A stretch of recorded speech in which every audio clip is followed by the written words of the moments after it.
Network troubleshooting using Wireshark. So what we're going to be covering today is something that comes up quite often at work. And this is the blame game that happens between network teams and server teams or application teams when something is slow. So a dashboard or alarming system will come out saying that this API request has been slow. It takes maybe 30 seconds to complete. And at that point, a server team or an application team might come to you and say, the network is causing issues, or we have network slowness. Definitively, there's network slowness causing my application to be slow. And you're almost put on the defensive to prove your innocence that the network is just doing what it does and it's optimal, and it's really your application that's slowing things down. So what I want to cover in this video is some really simple steps in Wireshark to be able to pick apart latency on the network versus latency of an application and how to compare the two. We're going to use a simple example with HTTP, plain text HTTP, which makes it a lot simpler, but this applies to almost any application protocol out there.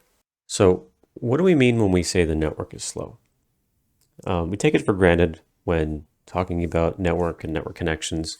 What it actually means when you say the network is bad or the network performance is bad. So let's break it down into two major categories.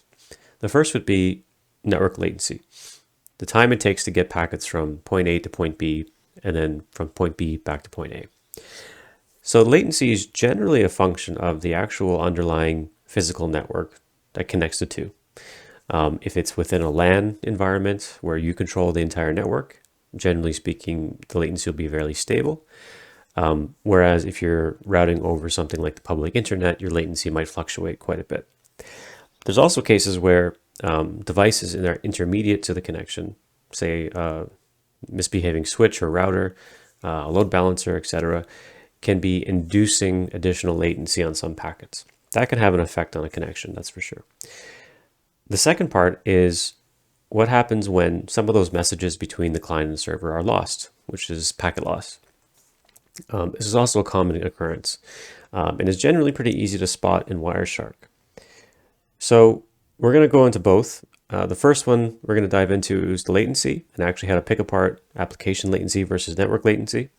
And then the second part is just quickly how to spot TCP, retransmissions, and packet loss in a connection.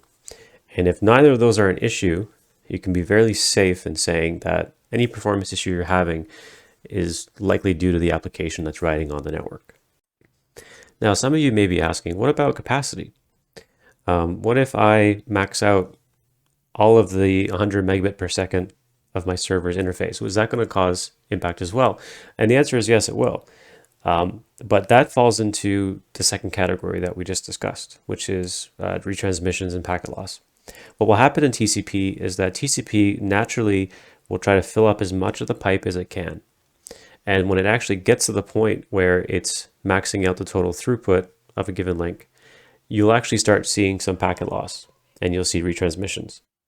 So the analysis to actually spot retransmissions and packet loss also applies to conditions where you're hitting maximum capacity of a certain link. So for this example, I set up a quick test bed just locally here on my PC.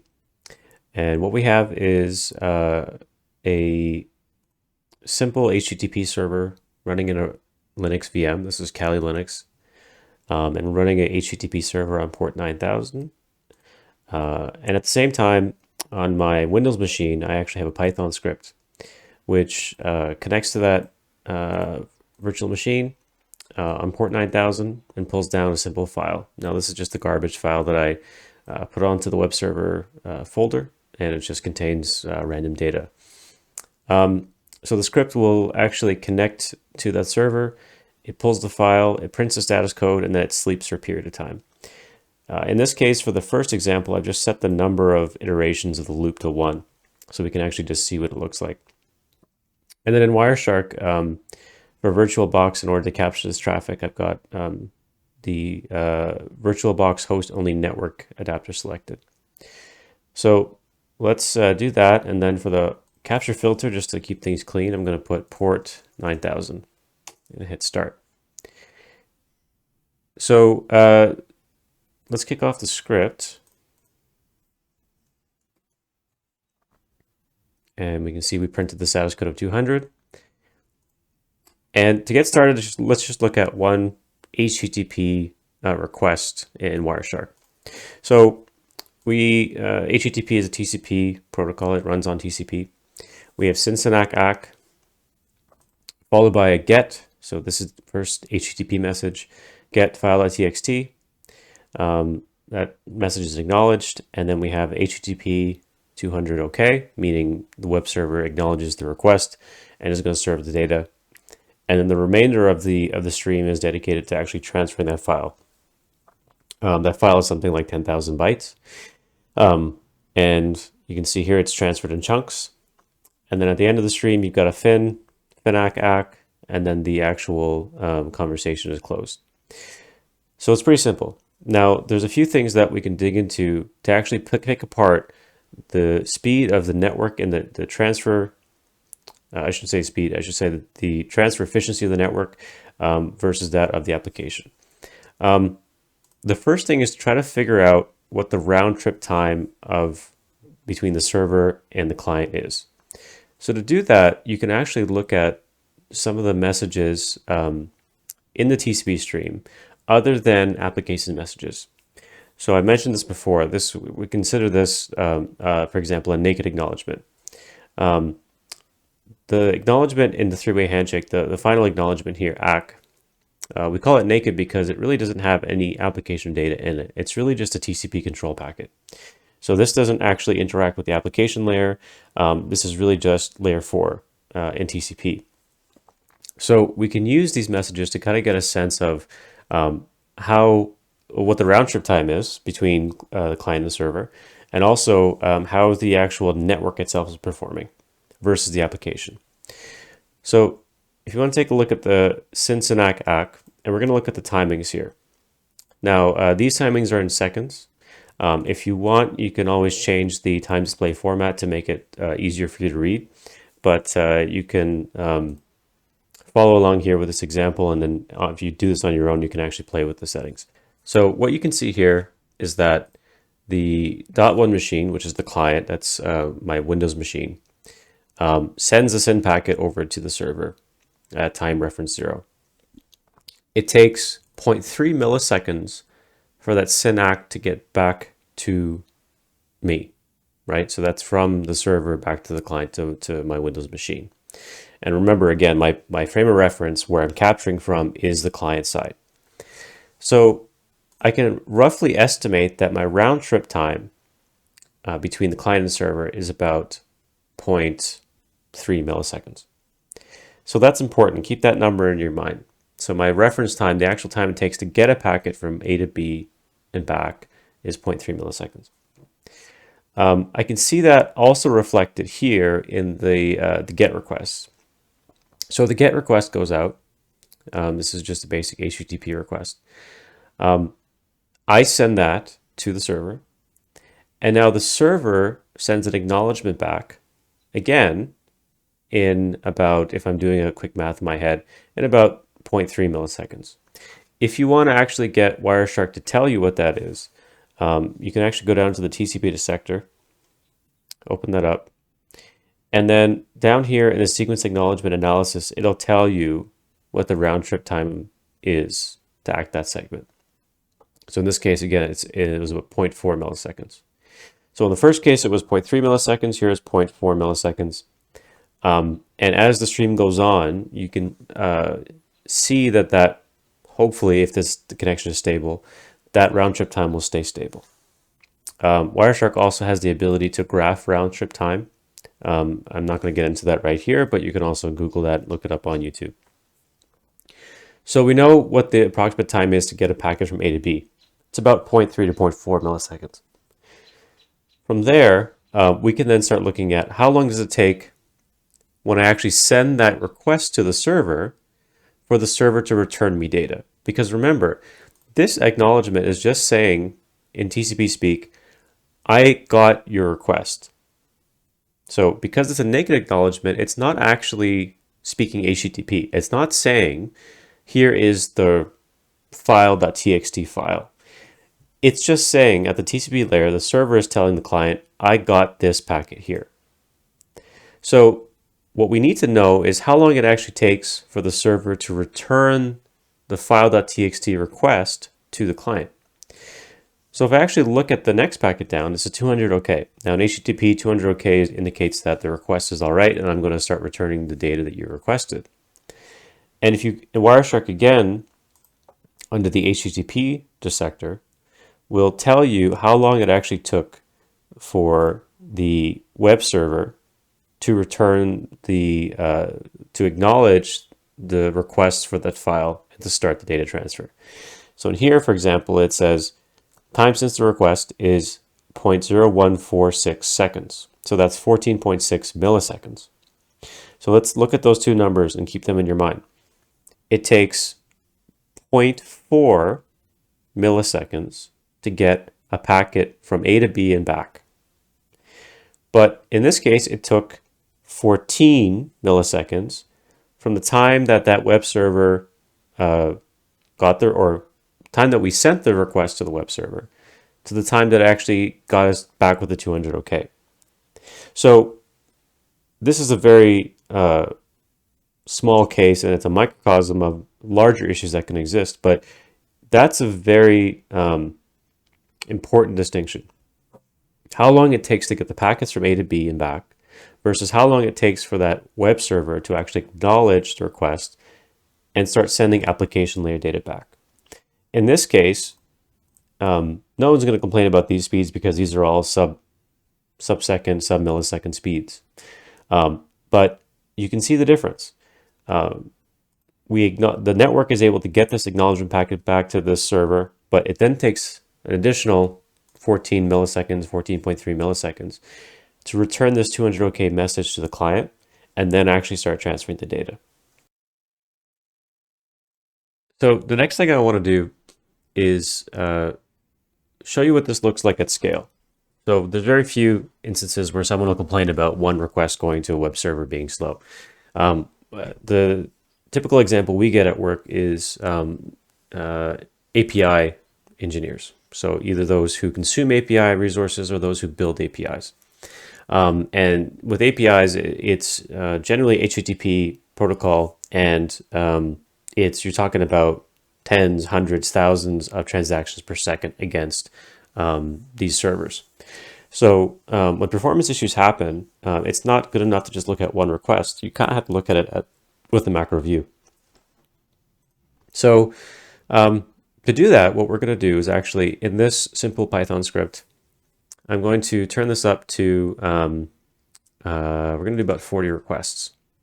So what this loop will do is go through 40 times, connect, download the file, print the status code, and then sleep for about, in this case, it's 10 milliseconds, and then run the script again.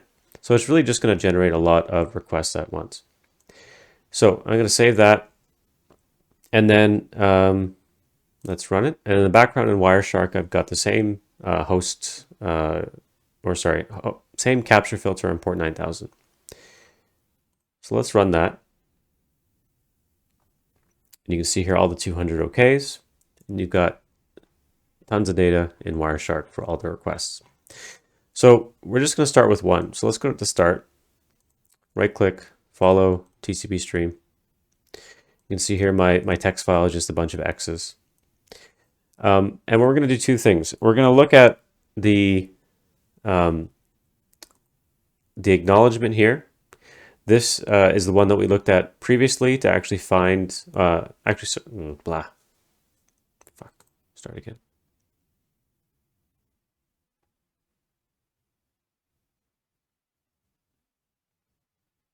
So we're going to look at two things here in order to, so with this individual stream, I want to pick out two metrics that we can use to compare. The first one is the round trip time of this SYNAC, which we looked at in the first example. Here you can see that it takes about 0.2 milliseconds to get this SYNAC back to me. So I actually want to have this as part of a filter. So the first thing we want to do is actually in the TCP control protocol, go down to sequence acknowledgement analysis, and then this calculation where it calculates your RTT, I want to place that as a column. So the RTT active segment was this. And then I actually just want to look at SYN-ACK packets. So for that, I can either build the filter, and actually, you know what, I probably will. That filter is going to be tcp.flags.syn is equal to 1, and tcp.flags.ack is equal to 1. So I'm just going to save that for now, and we'll use it again next. The next thing I want to look at is how long it takes the actual web server to return the 200 OK back to the client. And now we looked at that in the previous example again. Wireshark will have a nice dissector for that. Down here, time since request. So this is time since HTTP request versus here, this is the round trip time of the actual ACK packet. So let's apply this as a column as well. And just remember the difference between the two. This one is the SYN-ACK packet RTT, and this one is the HTTP time since request. And I'm going to build a filter here. I'm going to say I want to look at packets that are SYN-ACKs. So the SYN flag is 1 and the ACK flag is 1. Or I want to look at 200 OKs. So what I'm going to do is actually come over here to status code 200, right click, copy as filter, and paste it up here. And I get something that looks like this. So let's talk about how to interpret this. You can see here that this is encompassing all of the 40 or so TCP streams and HTTP requests that we made to the server. You can see here the time it takes to actually get that SYN-ACK back, which is roughly a measure of the round trip time, and then the time it takes for the server to return the HTTP 200 OK. So if I were to just look at the first, let's just copy this filter out for a sec. I want to look at the first stream. You can see here that overall it takes about 2.8 milliseconds for this whole thing to finish. Say in your world that's 2.8 seconds. And you're trying to figure out whether or not, okay, this is the client. You're trying to figure out whether this is the HTTP server that's slow or it's the network that's slow. Let's go back to the filter with this on here. What this is telling you is that it takes roughly 0.3, 0.4, in this case 0.2 milliseconds to get packets from A to B, but it's actually taking the web server about 1 millisecond, 2 milliseconds, upwards of 4 milliseconds, 6 milliseconds to return the 200 OK back to the client. So if you're looking at the total duration of that session, more of the time is spent actually waiting for the server than it is in actually transporting the packets back and forth. So this is a quick way of you looking at this at scale. This capture in front of us here is a different scenario. What I did was in Kali Linux, there is a tool called TC, which allows you to actually simulate both latency and packet loss on a given interface. So in the absence of actually having a machine that is 100 milliseconds away in terms of latency, we can simulate it using TC. So what I've done is actually added 100 milliseconds of latency to the interface ETH0 of my virtual machine. And here in Wireshark is the actual capture of the same file transfer on port 9000, but it is with 100 milliseconds of latency. So let's look at the actual timings here. We see here that the SYN goes out. Again, we're the source of the capture. This is the Windows machine, and .1 is the Windows machine. The SYN-ACK comes back. Now let's look at the timing here. If I go into TCP, you can see here that the RTT to active segment was 100 milliseconds, which is what we expect because that's what I set in Kali. So the round trip time here is actually quite substantial relative to what it was before, which is actually just a fraction of a millisecond.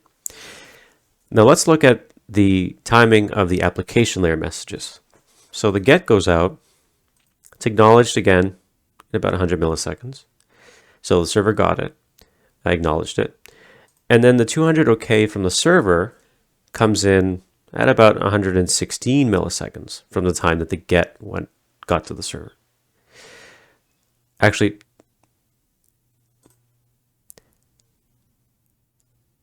so the get goes out, it's acknowledged in about 100 milliseconds, and then the 200 OK comes back. The 200 OK comes back 116 milliseconds since the request was sent. So if you think about that, the overall round trip time in terms of the packet getting from A to B and back is 100 milliseconds. And it takes the server 116 milliseconds to return the 200 OK. So what that would imply is that it actually took the server about 16 milliseconds to do the processing to get the 200 OK message and send it out. But it took 100 milliseconds on top of that to get the message from the server back to the client. So in this situation, network latency certainly has a strong effect on the connection speed. You would normally spot this the first time you run this connection. The latency of a given connection from A to B within, say, a private network generally doesn't go up and down that much unless there's a problem. So if, for example, your API timing was X, and then all of a sudden one day it's 2x, 3x in terms of the total time it takes, you may want to inspect to see whether or not the route has changed from the client to the server. If you're going over a WAN connection, if somehow the carrier has flipped you to a protect path or something to that nature, and then all of a sudden the latency is higher. Because in these scenarios, you can see the latency actually would have a strong effect on the quality of the connection and the speed of the connection. The last example I want to cover is the example of packet loss. So how to detect packet loss in a Wireshark capture that may be affecting the performance of an application. So to do this, again with the TC command, I've actually added the loss command of 10%. So what this will do is basically artificially drop 1 out of every 10 packets, or 10%. So it's a good way to simulate packet loss. What we're going to do is actually take the script again, run it for 40 iterations, and see what happens. So let's start our capture in Wireshark, port 9000, and kick off the script.